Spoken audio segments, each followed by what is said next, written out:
Hello everybody, and welcome back to Roads Get Traveled. We are talking to the popper, right? The guy that calls us Comet, Reese. Yeah, we're in this little room and little things. I know I commented on last night, but this is cool. I want this in my ceiling, hanging just like cool mood lighting, you know? You know, for all the guests, I always have. What did he say this room was for again? This is almost as nice as the captain's office. With grace, he walks over to take a seat at the far side of the table, gesturing to me to take my own. Cautiously, I follow, only jumping a tad as the door closes behind me. Ah, good. It's been set up as I asked. What is all this? The room, or... He gestures to the contents of the table, which I see now appears to be a kettle gently puffing steam from its spout. All of it? I say as I awkwardly sit myself down. As I've said, it's a meeting room for Soknos members stationed here. There are some things I found that board members can go without, but a private place to talk to is not one of them. And this? Well, I just wanted some tea. Would you like some? Best not. We're still not really sure what I can eat around here. Oh. They told me this would be fine, but if you insist. I'm sorry, what? Who told you what? I was told that all of this would be safe for your consumption. Before my departure, I requested some information on you that I thought might be pertinent. I asked about a few things I thought worth sharing, and quickly got a list of answers. Is it a short list? It seems quite exhaustive from what I saw. I made sure all of the plans in this room were on that list as well, of course. I do hope it was correct too, otherwise I fear I may have wasted precious cargo space on some rather expensive vertiles that may go to waste. Is that unexpected as well? Extremely.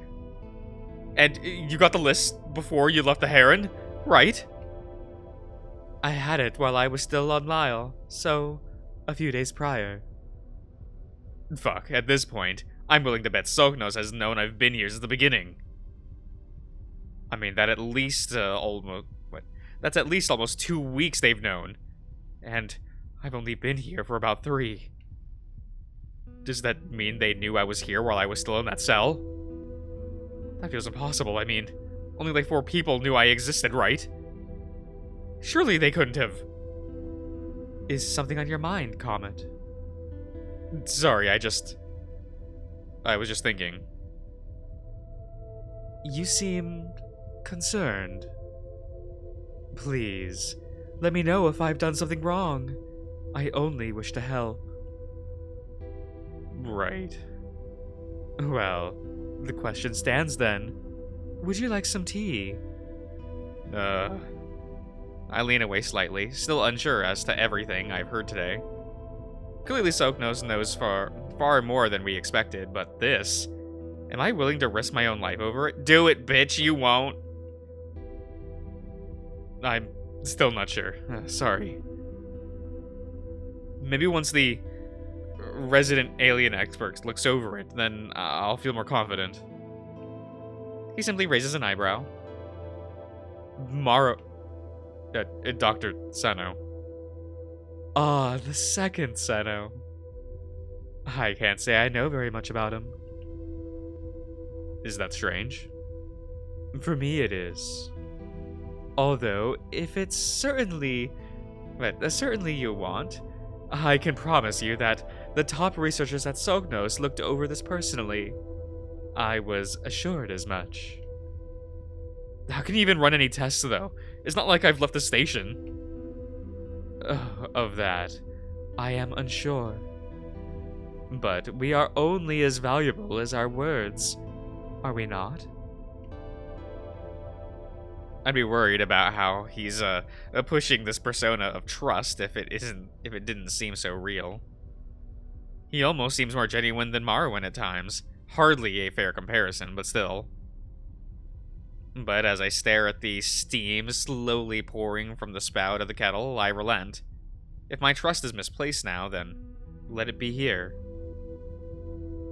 I don't doubt for a second that the ulterior motive was a buzz, but to shoot down an olive branch so blatant would only set me back to square one.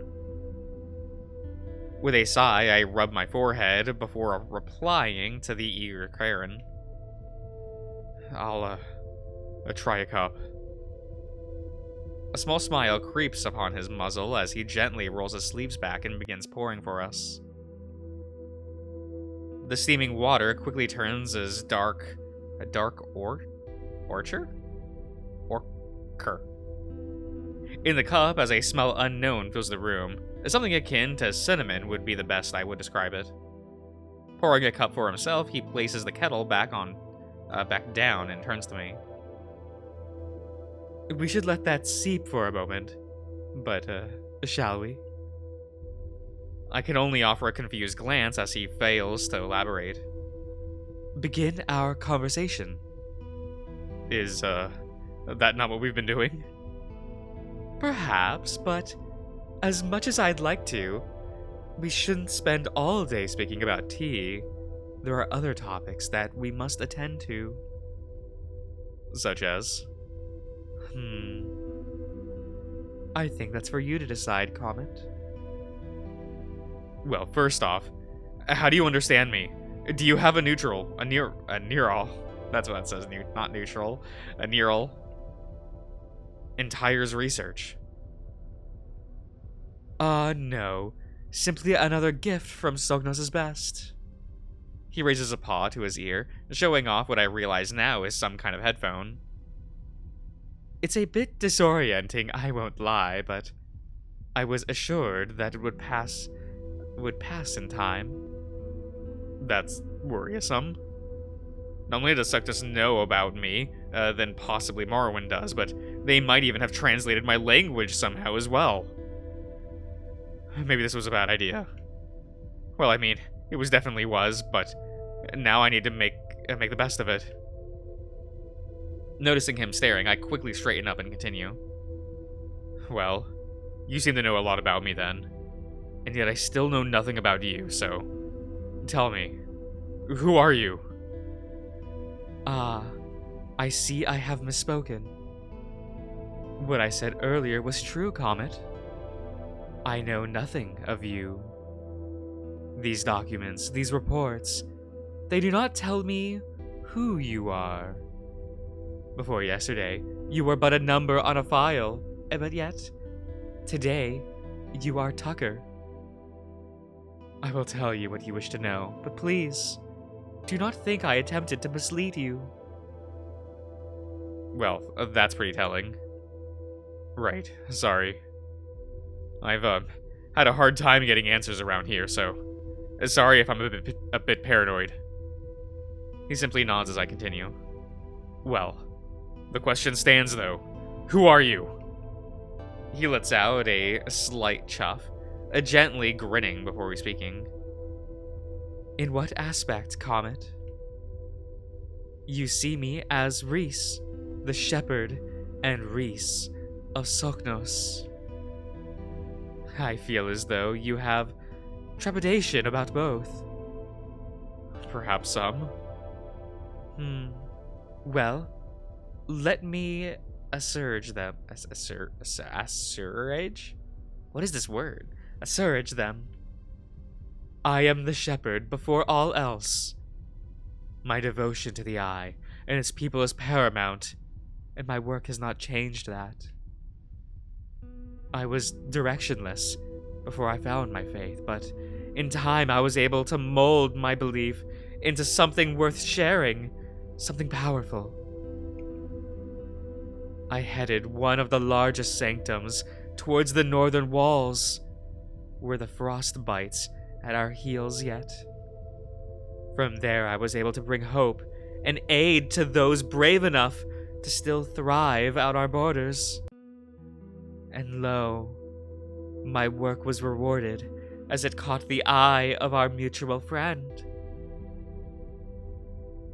Soknos. Ah, friend is an interesting way of putting it. They offered funding for my work and allowed me to expand my aid to the western provinces and the plates above. I believe that this is when their eyes were truly lain upon me. I had worked with them for a few cycles until they approached me directly. They had offered me a position, but it was one that would take me away from my work, and I had to decline. This happened more than once, in truth. Why'd you take them up on it then? In the end, I mean. Because they offered me the right position, Comet. One where I could still make a difference, even if I had relinquished my previous work. Life is hard enough in Alrain. I merely wish to find a way to alleviate that. Is that sufficient, Comet? For now. Of course. That wasn't really as revealing as I hoped. Maybe I should be more specific. So I guess I still don't quite understand what you do then. As a shepherd, or as a board member, it seems like a pretty big change. It is. As I have said, I haven't been with Soknos long. So much of a nuisance is lost on me. Not nuisance, nuance. That's what that says. But I don't think my work is much different now than it was before. How so? Well, where once I would debate the ideology of the Eye, now I debate project funding and aid distribution. Where once I would give sermons, now I give talks on relief plannings and preparations. As things tend to change, I find that in truth, they simply come to take new purpose. Tomorrow will forever come, just as it's once been said. It seems as though I've exchanged riddles for prose. Still, at least he's open to answering them. So, what exactly do you do at Soknos? It depends on the day. Now that I'm a board member, though, I've yet to truly experience much besides meetings. It can seem as tedious work, but I know the cause is right. Being? Aiding those in need, such as yourself, Comet. If you're wondering what my job description would be, though, it would entail managing internal communications on key projects, overseeing internal affairs, and managing Soknos' various aid programs throughout the system. That last part has to be specifically requested, but they were happy to let me see it through. All that, and the first thing they do is ship you out here? You are quite important, Comet. And well, I believe you and I know there's more than one miracle on this station. What do you... Oh yeah, I'm aware. I figured as much. How do you know about that? How should I feel about it? Doesn't it strike you as odd is all? That something so important is sequestered all the way out here. It's a means to an end. One that I've been told is worth seeing through. That's surprisingly utilitarian of you. Tomorrow will forever come, Comet. I simply wish to see it better than the last. I'm starting to see how he can stand to work for Soknos. And what does the Eye think about them, then? He smirks and lets out a small chuff. Are you asking for a sermon? Because that is something I feel qualified in doing. I'm just curious. You seem nervous more than curious, Comet.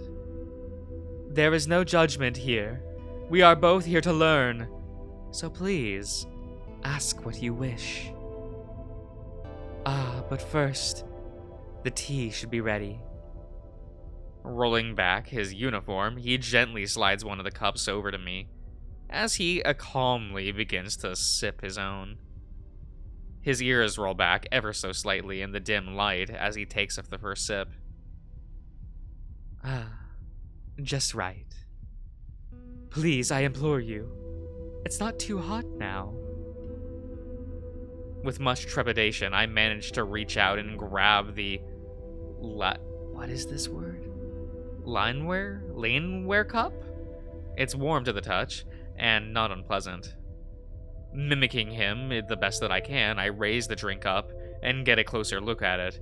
In the warm oranges and browns of the liquid float small flecks of black and green, the smell ever more intense now. I look up only to lock eyes with the Karen across from me. His expression joyful, and backlit and dim in the light. With a sigh, I say silent prayer and bring the drink to my lips and... Damn. That is pretty good. The taste is just about how it looks, dark and smoky, but with a hint of citrus or something. It's not sweet, but by any means. But it's not as heavy as a black tea or something like that. Reese, on the other hand, is almost beaming as I take my lips from the cup. Well, is it to your liking? I've a few more to share with you if this one isn't up to par. No, it's good. Thank you. Well, let me know if you'd like more. I have so much to share. Now then, I believe you were curious about our faith, no?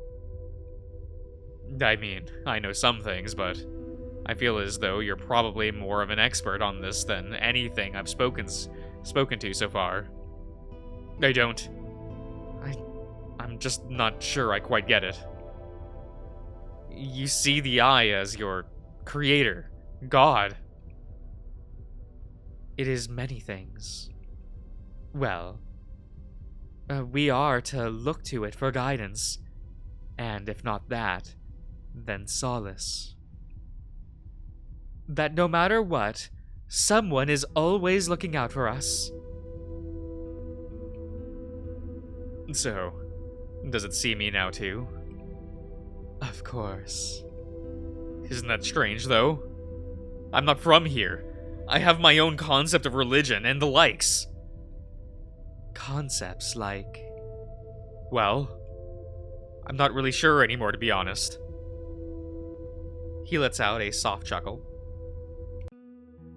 More experience such a time in their life, Comet?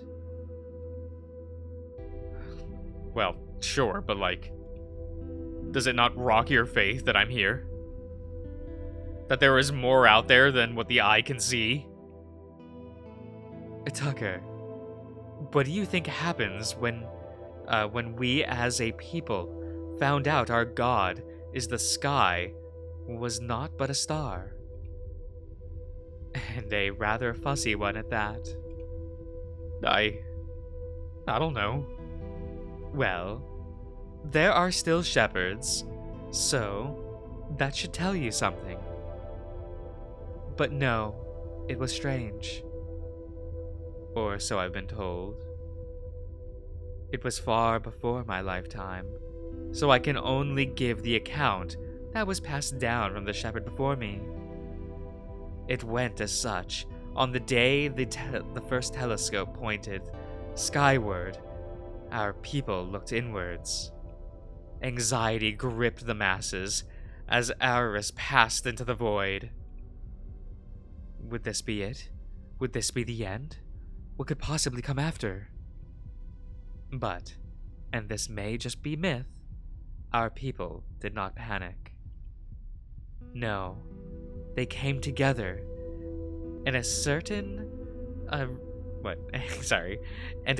resolve was found. Do you know why? Why?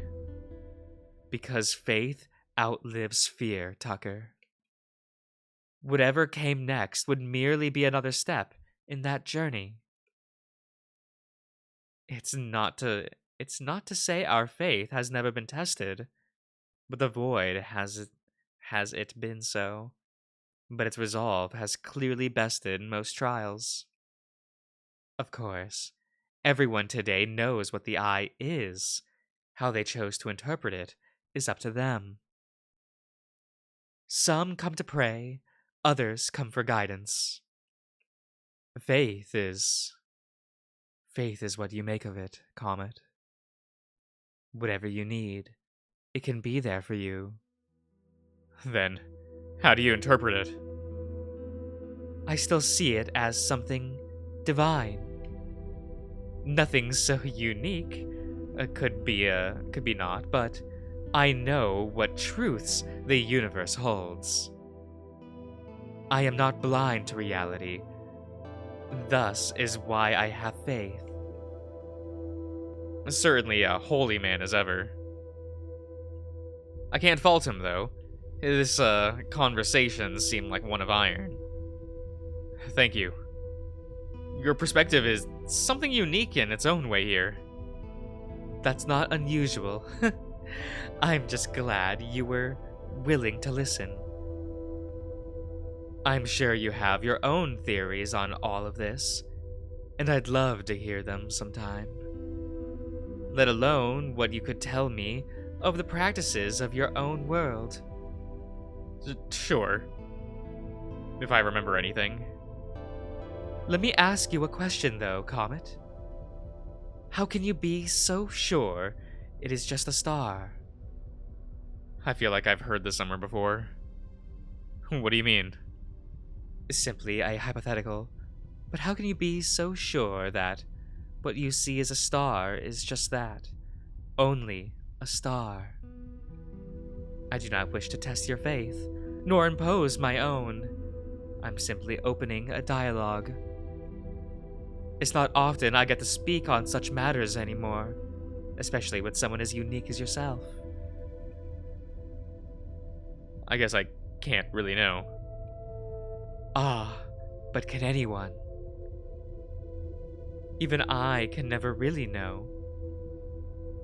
But then, what we claim to excuse me, what can we sorry, I'm just out here, guys, so sorry.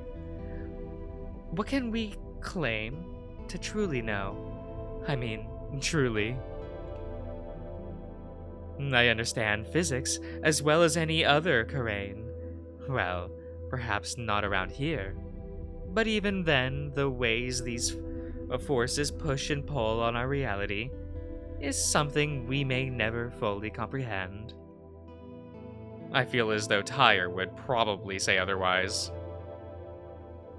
This is not to say that we walk through life blindly, only understanding an approximation of the real, but to truly know something is beyond us. How can you know you are you in a world so disorienting as ours? Surely it must be a burden, no? Cognito ergo sum. I think therefore I am. I like that. Oh god, did I just inject French philosophy into Karen theology? It's not foolproof, I'll admit. And these days, well, I can't pretend like I don't feel a certain self slipping away, but it's the best I've got. Sometimes that's all it takes, he says with a thin smile. Refilling his cup, he adjusts himself and looks out the window for a moment before turning back to me. Alright, everyone, I'm going to end the part here. So I do hope you all have enjoyed, and I'll see you guys around.